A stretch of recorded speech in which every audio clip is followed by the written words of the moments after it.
Hello, magandang gabi. Kung mapapansin nyo, medyo haggard tayo dahil hindi po tayo nakaligo ngayong araw.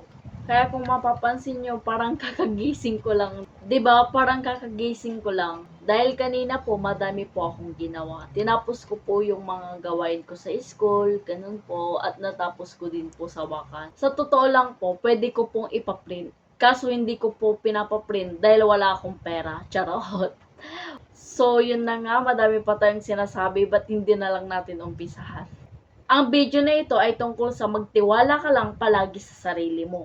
Dahil naniniwala ako na kaya mo yan. Dahil kapag nagtitiwala ka sa sarili mo, mas nagiging handa ka sa pagharap sa mga hamon at mas malaki ang tsansang makamit mo ang inyong mga layunin. Patuloy lang sa pagiging positibo at magtiwala sa iyong kakayahan. Dahil lahat naman ng bagay pwede mong gawin. Lahat ng bagay makakaya mo kung may tiwala ka sa sarili mo.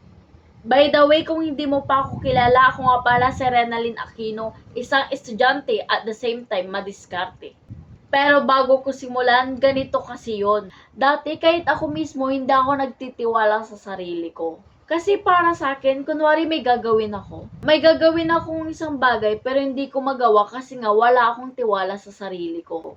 Naalala ko nga nung bata ako, isa akong mahina, sakitin na bata. Nakikita ko yung mga pinsan ko, kaibigan ko naglalaro sa labas at ako mismo nasa loob lang ng bahay. Kaya itong sabi ko kay mama ko, makipaglaro din ako.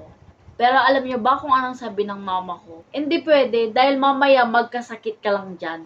Pero alam niyo ba kung anong dating sa akin nun? Hindi pwede dahil mahina ka. Pero dahil doon, tinulungan ko yung sarili ko. Naalala ko kasi dati, sobrang payat ko. Kahit sino po yung tanungin nyo, ang payat-payat ko.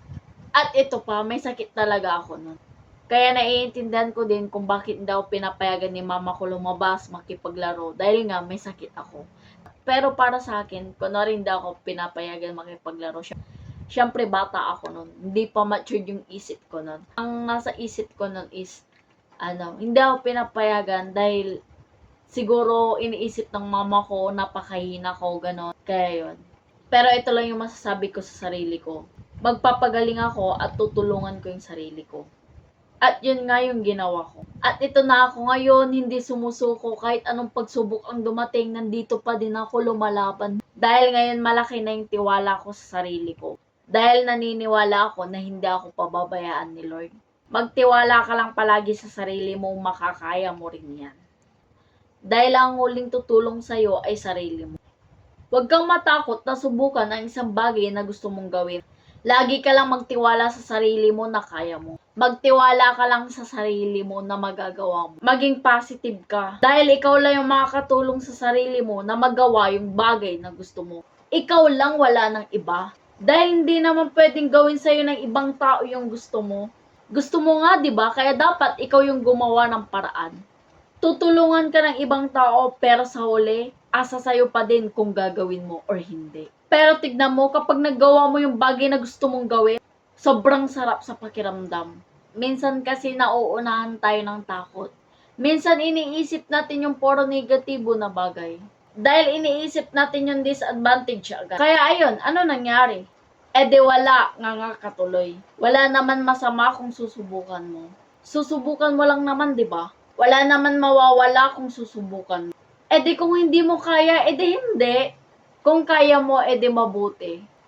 Basta lagi mong tandaan, magtiwala ka lang sa sarili mo. Lahat pwede mong magawa basta gusto. Basta gusto mong abutin. Walang masama doon dahil libre lang mangarap. Huwag mo nang palagpasin ang mga pagkakataon. Hindi mo alam yung mga bagay pala na iyon magpapasaya sa'yo ng sobra.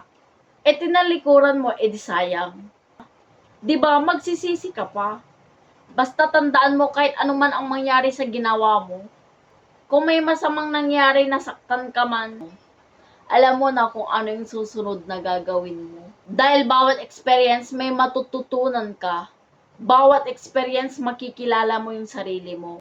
Kaya go lang, fight lang, laban lang. Huwag kang matatakot lumaban, huwag kang magpapatalo. Hayaan mo lang ba na tawagin kang talunan? At hayaan mo lang ba na pagtawanan ka nila? Ang buhay hindi talaga madali. Ganyan talaga madami tayong pagsubok sa buhay. Sa bawat pagsubok na malalagpasan natin, ay makakatulong sa ating tagumpay. Alisin mo na yung mga negatibong bagay sa paligid mo. Magtiwala ka lang sa sarili mo, hayaan mo sila, iwasan mo sila. Dahil kada negatibong tao sa paligid mo, ay magiging resulta din ng pagiging negatibo mo. Layuan mo yung mga taong ayaw ka umangat. Magtiwala ka lang palagi sa sarili mo dahil bawat paghihirap mo, bawat sakripisyo, bawat pag-abot sa pangarap mo, ang hindi sumusuko bawat araw ay magtatagumpay. Magtatagumpay ka rin. Lampasan mo lahat ng bagay, maging matatag ka. Lumaban ka dahil walang elevator papunta sa tagumpay. Lahat tayo ay dumadaan sa hagdanan ng punong-puno ng pagsubok. Hagdanan ng punong-puno ng paghihirap. Lumaban ka, wag kang sumuko dahil kapag sumuko ka, talo ka.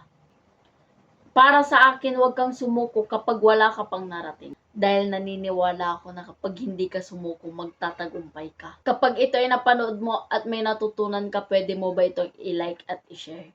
Comment ka na din kung anong masasabi mo sa video na to. Hanggang sa muli, ako nga pala si Renalyn Aquino. Ang taong tamad hindi makukuha ang kanyang hinahangad ay. Ngunit ang taong masipag ay magkakaroon ng higit pa sa kanyang hinahangad. Lagi mong tandaan, God is good all the time. Alam ko hindi niya tayo pababayaan sa lahat ng pagsubok. Kaya tandaan mo, magtiwala ka lang sa sarili mo dahil si Lord nga nagtitiwala sa'yo. Bye! God bless!